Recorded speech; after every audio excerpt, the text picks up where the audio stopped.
Bonjour à tous, donc on commence aujourd'hui le cours sur la cinétique des réactions électrochimiques.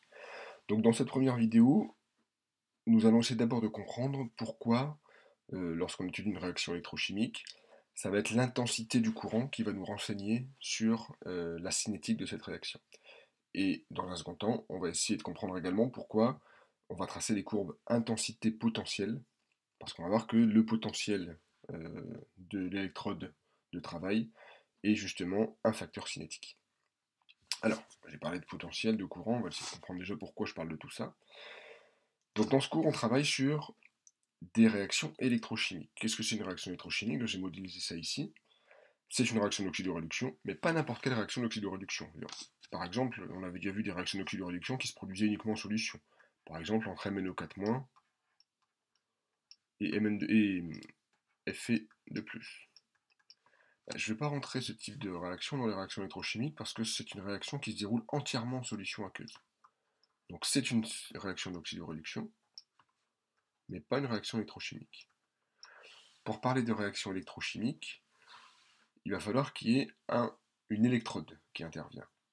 Donc, par exemple, la réaction entre le fer solide et puis un oxydant qui se trouve en solution. Là, il va y avoir réaction électrochimique. Ou un exemple, c'est on a parlé de piles dans les vidéos précédentes. On avait ici deux béchers, le pont salin, et puis on avait une lame de cuivre, une lame de zinc pour former la pile Daniel. Là, ce sont des réactions électrochimiques. Donc en fait, dans une réaction électrochimique, il va y avoir un véritable transfert d'électrons à travers ces électrodes. Alors rappelez-vous, on avait du Cu2+, là on avait du Zn2+, là du Zn et là du Cu. Donc là, une pile, c'est deux demi-piles reliées, donc deux électrodes en réalité. Et donc, on va travailler avec simplement à chaque fois un couple pour l'instant. Après, on associera ça pour former des piles, évidemment. Donc, nos systèmes, ça va être donc une électrode plongée dans une solution. Alors, il y a plusieurs types de systèmes possibles. Il est possible que les deux espèces soient en solution et que l'électrode ne soit pas l'une des espèces du couple. Par exemple, une électrode de platine, et puis dans la solution, j'ai Fe3+, Fe2+, ou H+H2, c'est la fameuse électrode standard à hydrogène. Ou alors, on peut imaginer, comme pour le cas de la pile Daniel, que l'électrode métallique soit l'une des deux espèces du couple. Ici, Cu, Cu2+, ou Zn, Zn2+. Dans ce cas-là, systématiquement, c'est le réducteur du couple, puisque il perd des électrons pour passer en solution. Alors, ici, j'ai mis deux petites flèches. Pourquoi j'ai fait ça? Pour bien comprendre ce qui se passe quand j'ai une oxydation ou quand j'ai une réduction. Donc, ça c'est mon électrode. Et donc, au niveau de la solution, si j'ai une oxydation, qu'est-ce qui se passe? Eh bien, le réducteur. Alors, même si le réducteur peut constituer l'électrode, je vais toujours le représenter ici dans la solution. Et bien, au contact de l'électrode va devenir un oxydant. Et on sait que le réducteur donne des électrons pour devenir un oxydant, donc ici, il y a des électrons qui partent dans l'électrode. Donc ça, c'est une oxydation. A l'inverse, si c'est l'oxydant qui devient réducteur,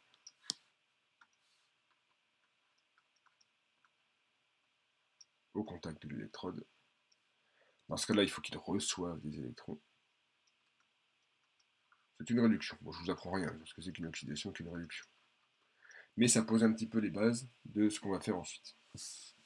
Et surtout, ça nous donne une convention qu'on a bien comprise. L'intensité du courant dans l'électrode est comptée positivement dans le sens électrode-solution. On le voit ici. Lors d'une oxydation, les électrons quittent l'électrode, donc le courant est par là. Dans ce cas-là, il est compté positivement. A l'inverse, puisque là, les électrons arrivent dans l'électrode pour pouvoir arriver sur l'oxydant et donc donner une réduction, le courant quitte l'électrode, il est compté négativement. c'est une convention importante, parce que quand on va tracer les courbes d'intensité potentielle, il faudra bien comprendre que lorsque j'ai une intensité positive, eh bien c'est une oxydation. Lorsque j'ai une intensité négative, c'est une réduction. Alors, on n'a toujours pas vu le lien entre cinétique de réaction et intensité du courant. On parle d'intensité du courant, mais on n'a toujours pas vu le lien avec la vitesse. Ah zut.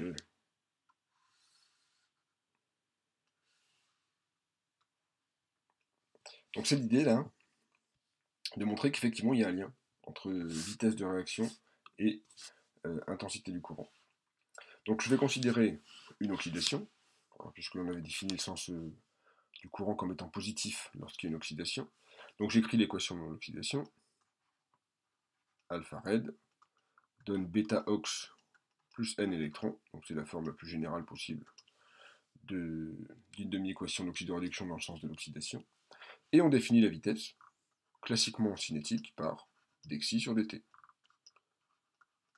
Où xi est l'avancement de la solution, de la réaction. Alors on va faire un petit tableau d'avancement. Alors ce qu'on va faire,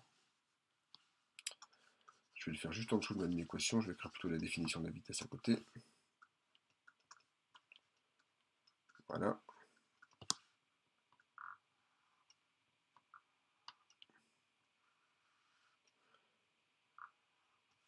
Donc, alors écrire un tableau d'avancement pour une demi-équation, en toute rigueur, c'est pas super, parce qu'on sait très bien qu'il n'y a pas des électrons produits, hein, ils vont être normalement échangés avec un autre couple. Mais c'est pas grave, ça va nous servir à voir le lien entre intensité et vitesse. Donc j'en sais rien, il y a une quantité N0 de réducteur, une quantité N1 d'oxydant. Bon, ce qui va compter, c'est pas tant les quantités, hein, ça va être les variations. Donc je vais mettre ce que je veux au début. Et donc ici, N0 moins alpha xi, N1 plus bêta xi, et surtout ce qui m'intéresse ici, N fois xi. Alors, le courant, justement. La définition de l'intensité du courant, c'est I égale delta Q sur dt. Donc on y va. I. J'ai un souci de stylet. Décidément, rien ne me sera épargné aujourd'hui. I égale delta Q sur dt, c'est-à-dire la charge qui va traverser une section de l'électrode pendant une durée delta t. Bon. On peut dire que c'est la charge d'un électron. Il n'y a rien qui marche.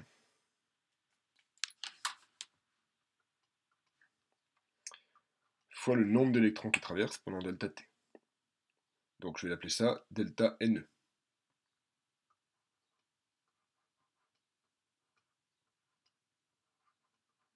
Alors pourquoi j'ai mis E et pas moins E? Parce qu'on l'a dit, le courant comptait positivement pour une oxydation. Le nombre d'électrons, c'est la quantité de matière d'électrons fois le nombre d'Avogadro. Donc je peux sortir le nombre d'Avogadro, je fais apparaître la quantité de matière d'électrons. Et la quantité de matière d'électrons, elle est là. Et donc si je dérive ça par rapport à T, je fais sortir le N. Et il me reste dxi sur dt. Qu'est-ce qu'on retrouve ici? E fois Na, c'est la fameuse constante de Faraday qu'on a déjà rencontrée. Dxi sur dt, c'est la vitesse de réaction. Et donc j'ai I égale N fois F fois la vitesse de réaction. Conclusion, mesurer l'intensité du courant dans l'électrode revient à mesurer la vitesse de réaction. Alors ce qu'on va voir dans la prochaine vidéo, c'est, ok, je vais mesurer la vitesse de réaction, donc je vais mesurer l'intensité du courant, mais je vais la faire varier en fonction de quels paramètres. Alors on va voir que c'est le potentiel, puisqu'on parle de courbe d'intensité potentielle.